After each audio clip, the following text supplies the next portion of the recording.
सरकार बना ली है, बाकी सब बकवास है। महाराष्ट्र में ईडी की सरकार बनी है और मैं इसलिए कह रहा हूं कि पिछले कुछ महीनों के अंदर अगर हम देखेंगे कि ईडी जिस तरीके से कार्रवाई कर रही थी, यहाँ पे कनपट्टी पे बंदूक रखती थी और उसके बाद तो पूरा मामला बदल जाता था। और अगर मैं ये कह रहा हूं कि ईडी ने सरकार बनाई है और इनके ये बाकी के जो 3 लोग हैं, देवेंद्र फडणवीस हो, एकनाथ शिंदे साहब हो और अब एक नए अजित पवार साहब, ये तीनों सुपरवाइजर्स है। पहले 2 थे, लेकिन ईडी का काम इतना बड़ा था, सबके कनपट्टी के ऊपर बंदूक रखना था, तो उनको और एक चाहिए था, तो अब अजित पवार साहब उसके अंदर शामिल हो गए। मेरा एक सवाल है, देश के पंतप्रधान नरेंद्र मोदी साहब जो अपने आप को बहुत दूध का धुला मानते हैं, जो कहते हैं कि मैं भ्रष्टाचार को पूरी तरीके से खत्म करना चाहता हूं, और बेचारे उनके भक्त जो है वो सही भी समझ लेते हैं, कितने भोले हैं उनके भक्त। अब उनको मैं सुनाना चाहता हूं, नरेंद्र मोदी साहब ने राष्ट्रवादी कांग्रेस के ताल्लुक से महज 4 दिन पहले अपने भाषण के अंदर क्या कहा था, ये आप सुन लीजिएगा, उसमें जरा गौर से सुनिएगा। तो एनसीपी पर भी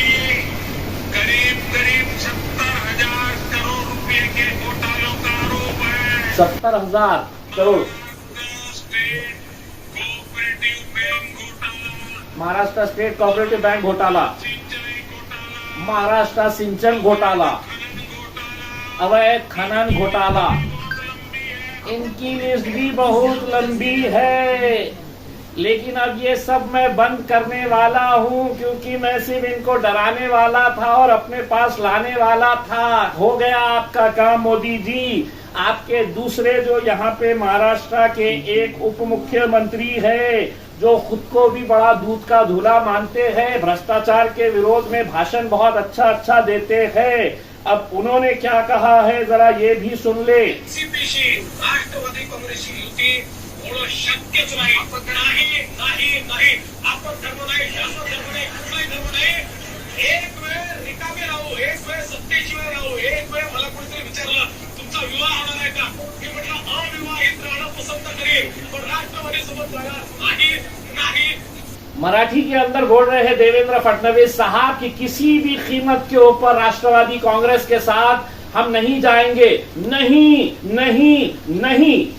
एक मर्तबा लोग मुझसे कहते हैं कि आप राष्ट्रवादी के साथ शादी करने वाले हैं का, तो उन्होंने कहा कि नहीं, मैं जीवन भर अविवाहित रहूंगा, मैं शादी नहीं करूंगा, लेकिन राष्ट्रवादी के साथ नहीं जाऊंगा। और आज के दिन उन्होंने शादी कर लिए है। अब इसका भी जवाब है तो आप देवेंद्र फडणवीस साहब आप दे दीजिएगा। दरअसल ये है कि महाराष्ट्र की जनता को अब ये सभी राजनीतिक पार्टी समझती है कि इनके कान में बीड़ी है, इनको कुछ समझ में नहीं आता है। कभी कोई अलग अलग पार्टियों के साथ चला जाता है, सत्ता बना लेता है, सभी 6 बजे उठ के कोई सत्ता बना लेता है। अब ये इसके अंदर सवाल ये है कि 4 दिन पहले मोदी साहब ने बोला था, उसी नेता को, उसी राष्ट्रवादी कांग्रेस के भ्रष्ट नेताओं को आप अपनी पार्टी के अंदर ले जाते हैं, तो वो दूध के धुले हो गए हैं। अभी कुछ देर पहले मैंने एनफोर्समेंट डायरेक्टोरेट को फोन किया और कहा कि हसन मुशर्रफ इंक्वायरी अब कहां पे पहुंची है। बोले क्या साहब, आप भी क्या मजाक कर रहे हैं, हम तो सिर्फ डरा रहे थे, हमने डरा के अपना काम निकाल लिया। अब एनफोर्समेंट डायरेक्टोरेट की जो इंक्वायरी है उनके खिलाफ अब हम बंद कर देने वाले हैं, क्योंकि हमारा काम यही है कि हम डराओ और सत्ता हासिल करो। तो यही काम महाराष्ट्र के अंदर चलता हुआ आ रहा है करके। अभी अजित पवार साहब ने प्रेस कॉन्फ्रेंस लेके कहा कि मोदी जी कितना अच्छा काम कर रहे हैं, विदेश में जाते हैं तो कितना उनका सम्मान होता है, देश के विकास में कितना अच्छा काम कर रहे हैं। अजीत दादा, आपको 9 साल लग गए ये समझने के लिए कि नरेंद्र मोदी साहब कितना अच्छा काम कर रहे हैं। अब आप भी थोड़ा सा खुलासा कर दीजिएगा, ये जो 70,000 करोड़ देश के स्वच्छ प्रधानमंत्री नरेंद्र मोदी साहब ने राष्ट्रवादी के ऊपर लगाया, अब आप बोल दे कि ये भ्रष्टाचार मैंने नहीं किया था, मेरे काका ने किए थे। ये आप इसका स्पष्टीकरण दे दे तो हमको भी समझ में आ जाएगा। देवेंद्र फडणवीस साहब आप भी बता दें।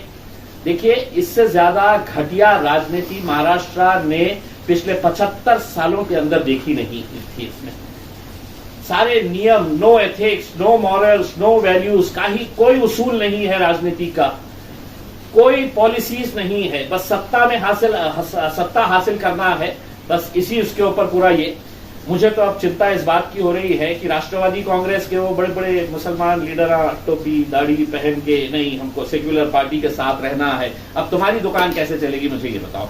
मैं लेकिन मुबारकबाद देता हूं कि अब आप लोग सत्ता में आ गए हैं, तो इसीलिए हम आपको मुबारकबाद देने के लिए कल पूरे महाराष्ट्र की जनता को, महाराष्ट्र के खास तौर से MIM के नेताओं को मैं ये अनुरोध करूंगा कि हर शहर के अंदर पटाखे फोड़ो, क्योंकि अब ये सत्ता के अंदर आ गए हैं, जो हमको बी टीम कहते थे, खुद जाकर है तो भारतीय जनता पार्टी में गोद में जाकर बैठ गए हैं। तो कल हम जश्न मनाएंगे आपको मुबारकबाद देने के लिए। ये जितने भी दाढ़ी वाले, टोपी वाले, नहीं MIM म्हणजे बीजेपी की बी टीम है करके उसमें, तो मेरा तो हक बनता है कि अब आपको मुबारकबाद देना।